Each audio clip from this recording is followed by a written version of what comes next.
The first morning after they finished pouring, the valley didn't sound the same. For 70 years, Cottonwood Creek had sung. You could hear its voice even through the walls. A soft rolling sound that made mornings feel alive. But now when I stepped onto the porch, the silence hit like a punch. The only sound was the echo of trickling water fighting its way through concrete. I walked down to the bank. The smell of crushed limestone and diesel still hung in the air. The wild grasses were gone, ripped out by backhoes. The willow roots my grandfather planted were buried under slabs of grey. The creek looked like a drainage ditch behind a parking lot. Martha came out with 2 cups of coffee. She didn't say anything at first, just stared.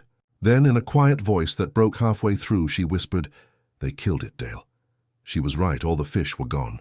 The water ran shallow and hot, bouncing off the concrete like sunlight off a mirror. Even the birds had stopped coming. It felt like the valley had lost its heartbeat. That night I couldn't sleep. I sat in my workshop staring at old photos of my grandfather building the bridge.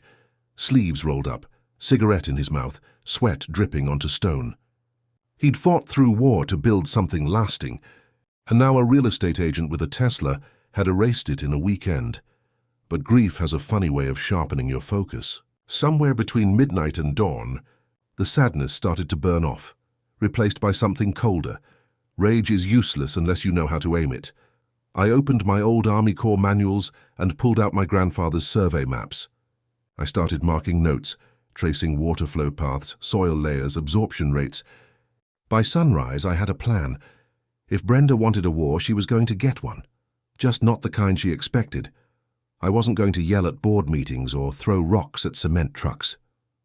I was going to bury her in evidence, regulations, and federal law, the same way she'd buried my creek in concrete. Because here's what Brenda didn't understand. When you destroy something natural, nature always keeps the receipts.